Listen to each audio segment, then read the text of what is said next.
Esse é um assunto complexo, mas que conseguiu ser bem traduzido aí nos últimos dias para a população, para a parcela da população mais leiga, tanto que nas redes sociais acabou virando um dos assuntos mais comentados do Twitter no fim de semana, e ainda há uma dúvida a respeito do nome dado a esse esquema.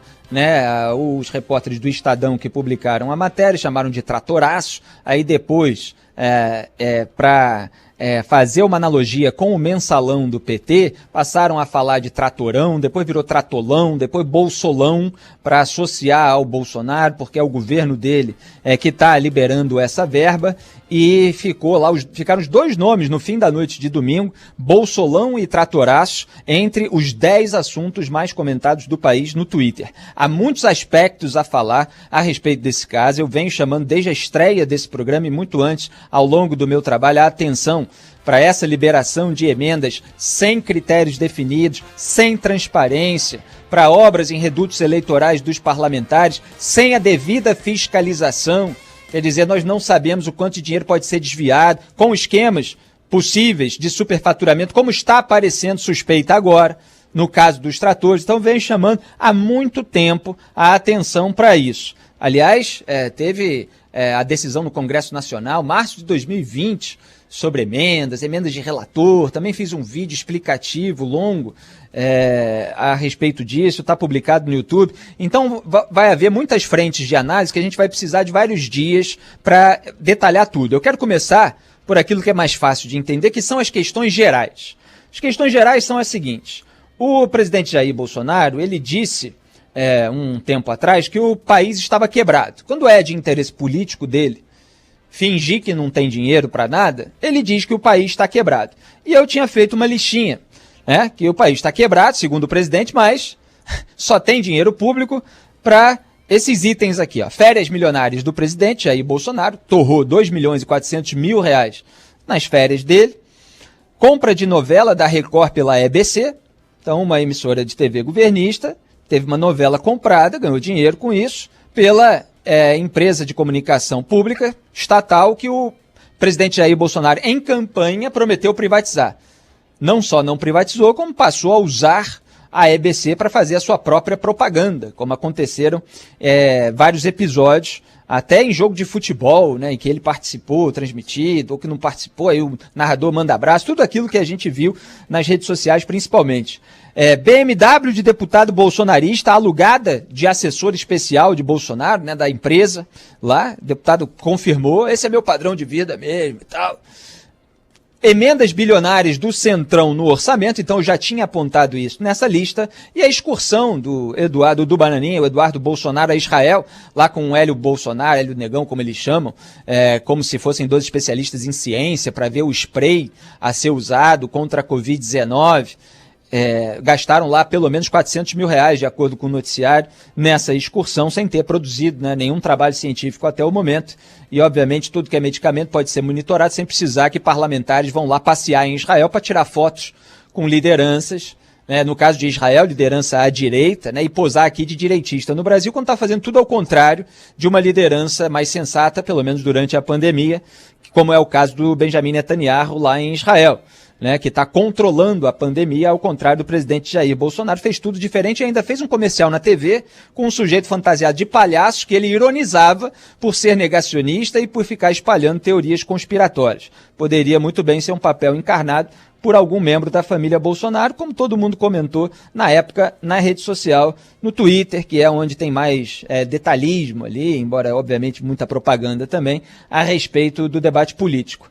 Aí agora a gente acrescenta a essa lista de gastos indecentes também o orçamento paralelo de 3 bilhões de reais para compra de apoio parlamentar, porque é disso que se trata.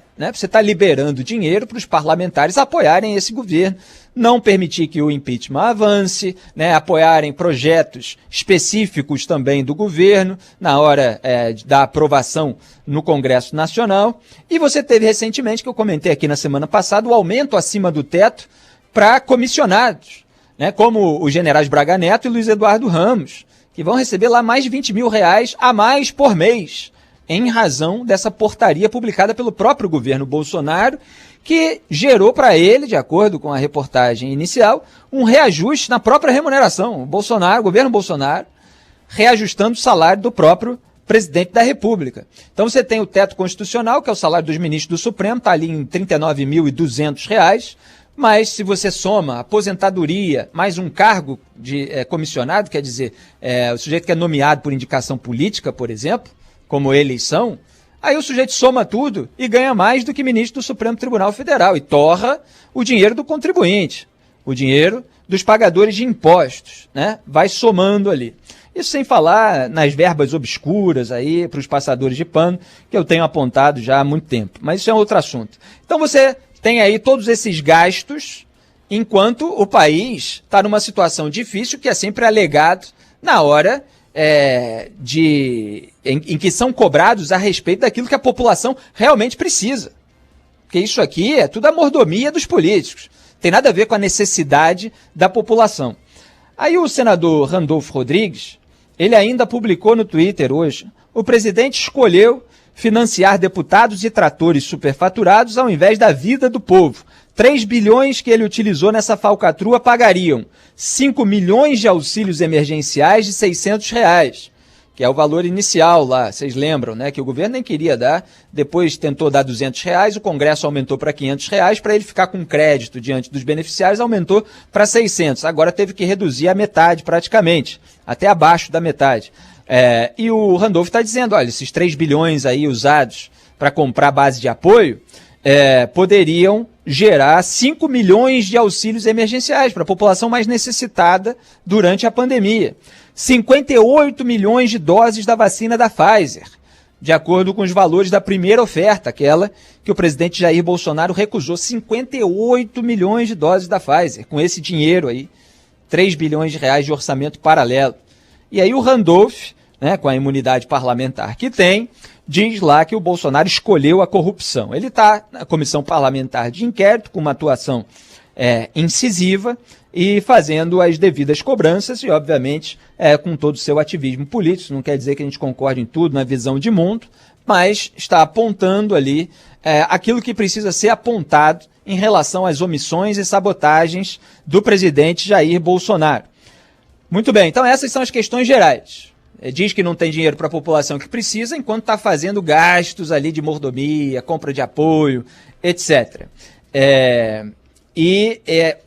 A questão do quanto esse dinheiro poderia ser usado para coisas mais importantes, como o Randolph aqui está apontando, complementando, portanto, o que eu abordei na minha lista. Aí você tem esse aspecto específico sobre a Codevasf, né, que na prática o governo Bolsonaro transformou essa que é a chamada estatal do Centrão, num duto de recursos para atender interesses eleitorais, como está hoje posto na reportagem do Estadão também. Essa reportagem anterior do fim de semana, a respeito do orçamento paralelo secreto, ela teve as suas raízes publicadas no site O Antagonista pelo extraordinário repórter, eu faço aqui a devida honra a ele, que é o Diego Amorim, que vem chamando a atenção com todo o detalhismo para esse tipo de esquema há bastante tempo, e agora houve um avanço nessa apuração.